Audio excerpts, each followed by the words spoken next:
विधानसभा चुनावों में कांग्रेस के लिए मुश्किल सीटों की सूची में अगर देखा जाए तो बाली सीट का भी नाम आता है। पाली जिले की बाली सीट, जहां से मुख्यमंत्री भैरों सिंह शेखावत 1993 में चुनाव लड़े, सीएम बने, 98 में चुनाव लड़े, प्रतिपक्ष के नेता बने। वही बाली सीट कांग्रेस 1985 के बाद जीत का इंतजार कर रही है। 1985 में रघुनाथ वहां से विधायक बने थे और अब कांग्रेस का वहां खाता तक नहीं खुल पा रहा है, कांग्रेस वापस नहीं जीत पा रही है। वहां मौजूदा विधायक पुष्पेंद्र सिंह राणावत का टिकट कटने जैसी सूचनाओं के बाद लोगों ने खुद ही एक माहौल बना दिया और पुष्पेंद्र सिंह राणावत को का जोरदार स्वागत किया है। ऐसा माना जा रहा है कि पुष्पेंद्र सिंह राणावत का टिकट इस वजह से काटा जा सकता है कि वो वसुंधरा खेमे से आते हैं। इसकी एक और वजह है, इस पे चर्चा करेंगे आज के इस प्रोग्राम में। नमस्कार, मैं हूं प्रदीप, आप देख रहे हैं थिंक 360 और आपसे अपील है कि आपने अब तक हमारे चैनल को अगर सब्सक्राइब नहीं किया तो सब्सक्राइब करें और वीडियो को लाइक शेयर जरूर करें। तो बात कर रहे हैं बाली विधानसभा सीट की। पाली जिले की एक महत्वपूर्ण सीट है बाली। बाली वैसे तो पहले विधानसभा चुनाव से ही इस विधानसभा में अस्तित्व में है।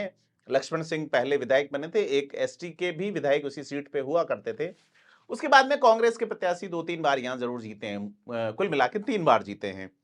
85 में रघुनाथ के बनने के बाद 1990 में अमृतलाल यहां से विधायक बने तो निर्दलीय बने, कांग्रेस नहीं जीत पाई। भैरव सिंह शेखावत शिफ्ट होते हैं 1993 में बाली। भैरव सिंह शेखावत राजस्थान में अलग अलग सीटों पे लड़े थे। 93 वाला वही चुनाव था जब भैरव सिंह शेखावत बाली से भी लड़ रहे थे और गंगानगर से भी।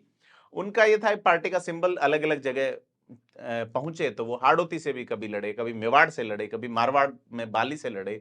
उसके अलावा जयपुर की सांगानेर सीट पे भी वो लड़े हैं। तो कई जगह भैरव सिंह शेखावत ने इलेक्शन लड़ा है कि पार्टी का सिंबल पहुंचे। हालांकि भैरव सिंह शेखावत के जो दामाद हैं नरपत सिंह राजवी, उनका टिकट काट के अब उनका चैप्टर जो है वो शायद भारतीय जनता पार्टी अब आगे नहीं बढ़ाना चाहती। लेकिन भैरव सिंह शेखावत ने इस सीट को बीजेपी की झोली में ऐसा डाला कि अभी तक कांग्रेस उस झोली से निकाल नहीं पाई है।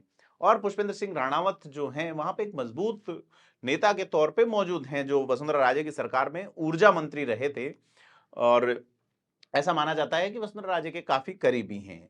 और यह बातें चल रही है कि वसुंधरा राजे के करीबी लोगों को जिस तरह से बीजेपी टिकट नहीं दे रही है, कई कारण बताते हुए, जिस तरह से नरपत सिंह राजवी का टिकट कटा उस तरह से क्या पुष्पेंद्र सिंह राणावत का टिकट भी कट सकता है। तो इन वजहों पे लोग सोचते हुए अब लोग पुष्पेंद्र सिंह राणावत को क्षेत्र में ले आए हैं, वो सक्रिय हैं। और देखना यह है कि बीजेपी अगर उनका टिकट काटती है तो पुष्पेंद्र सिंह राणावत का मूव क्या होगा। क्योंकि वहां पर जो बड़ी 4 जातियां हैं, जिसमें राजपूत समाज है, जिसमें जड़वा चौधरी समाज है, राजपुरोहित समाज है और आदिवासी हैं, गरासिया लोग जो हैं।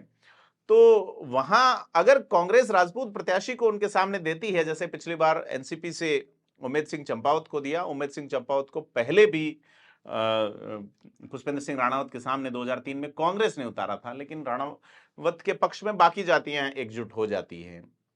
अगर जड़वा चौधरी को कांग्रेस टिकट देती है, जैसे रतन जड़वा को दिया गया था, तो राजपुरोहित समाज और अन्य समाज पुष्पेंद्र सिंह राणावत के साथ आ जाते हैं।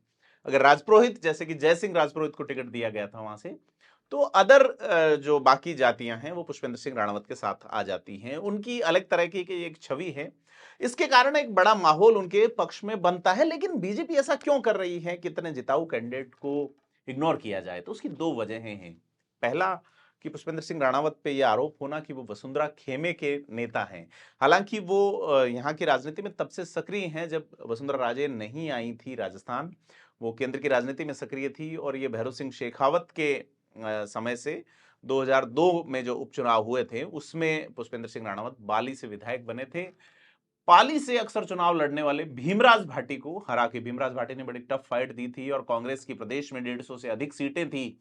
सरकार का पूरा लवाजमा जोर आजमाइश होने के बावजूद पुष्पेंद्र सिंह राणावत उस उपचुनाव को निकाल ले गए। जबकि आपने पहले देखा होगा, उपचुनाव ज्यादातर अधिकांशतः है रूलिंग पार्टियां ही जीतती है, लेकिन पुष्पेंद्र सिंह राणावत ने वो चुनाव ऐसा जीता कि आगे के चुनावों में भी कांग्रेस के पैर नहीं जमने दिए उन्होंने। 2003, 2008, 2013 और 2018 5वीं बार लगातार एक सीट से वो सांसद है। राजस्थान की विधानसभा में अभी जो मौजूदा सांसद है उसमें से 3 लोग ऐसे हैं जो एक सीट से लगातार 5वीं बार विधायक हों। उसी सीट से उसमें पाली के विधायक हैं ज्ञानचंद पारख, जो कि 1998, 2003, 2008, 2013 और 2018 में विधायक बने हैं। और दूसरे नंबर पे आते हैं अशोक गहलोत। गहलोत जो है वो सरदारपुरा में उपचुनाव में विजयी हुए 1998 में। उसके बाद में 2003, 8, 13 और 18 में विधायक बने हैं राजस्थान की विधानसभा में। अशोक गहलोत उपचुनाव में जीते और पुष्पेंद्र सिंह राणावत भी उनके बाद उपचुनाव में जीते हैं। तो क्या पुष्पेंद्र सिंह राणावत को इस बार टिकट दिया जाता है तो वो जीत का 6 लगाएंगे, और अगर टिकट नहीं दिया जाता है तो पुष्पेंद्र सिंह राणावत जो है क्या इस बार अलग तरह का मानस बनाएंगे। जिस तरह से नीले रंग से ट्विटर वाले हैंडल को वसुंधरा राजे की जो आईटी टीम है उसने रंगा है, हालांकि कमल नेपथ्य में दिखाई दे रहे हैं, तो क्या ये टीम कमल को नेपथ्य में भेजेगी या कमल के साथ आगे बढ़ेगी? अभी फिलहाल अलग अलग तरह की बातें आ रही है, अलग अलग तरह के र्यूमर्स आ रहे हैं, लेकिन पुष्पेंद्र सिंह राणावत जो है जनता ने उन्होंने उनके लिए एक आज इवेंट किया, उन्हें कंधों पे लेके आ रहे हैं और एक वीडियो वायरल हो रहा है। पुष्पेंद्र सिंह राणावत के विरोध की जो बड़ी वजह है वो है सत्ता के करीबी लोगों में ओम माथुर। ओम माथुर पुष्पेंद्र सिंह राणावत के ही विधानसभा क्षेत्र बेड़ल गांव के रहने वाले हैं, फालना के। और ओम माथुर उस जोनर में दोनों का जोनर अलग है, ओम माथुर का जोनर अलग है, पुष्पेंद्र सिंह राणावत का अलग है। तो ऐसी बातें हैं कि ओम माथुर पुष्पेंद्र सिंह राणावत का टिकट कटवा सकते हैं, इस तरह की बातें सामने आने पे, और एक प्रत्याशी का नाम भी सामने आया है। उसके बाद में अब बाली में पुष्पेंद्र सिंह राणावत के पक्ष में माहौल खड़ा होना शुरू हो गया है कि अगर दूसरी सूची में अगर पुष्पेंद्र सिंह राणावत को टिकट नहीं दिया जाता है तो यहाँ एक अलग तरह का माहौल देखना को मिलेगा। जैसा कि सांचौर पड़ोसी जालोर जिले में देखने को मिल रहा है, या आसपास के अन्य जिलों में जहां टिकट वितरण में जो चीजें हुई है, क्योंकि फिलहाल लगातार जीतने वाली सीटों में यह सीट भी है। बाकी सीटों पे जैसे लगातार 7 बार विधायक बने हैं राजेंद्र राठौड़, तो लेकिन राजेंद्र राठौड़ जो है वो सीट बदल के बने हैं। तो वो एक बार तारानगर चले गए थे 2008 में, लेकिन पुष्पेंद्र सिंह उसी सीट से बन रहे हैं जिस तरह के ज्ञानचंद पारख बन रहे हैं, अशोक गहलोत बन रहे हैं। तो यह एक अलग तरह का माहौल बाली की सीट पे है, और देखना यह है कि दूसरी सूची में या इसके बाद आने वाली सूची में बाली सीट पर प्रत्याशी के तौर पे बीजेपी किसे उतारती है। राजस्थान की राजनीति से जुड़ी खास खबरों के लिए सब्सक्राइब करें थिंक 360 को और हमसे जुड़े रहें।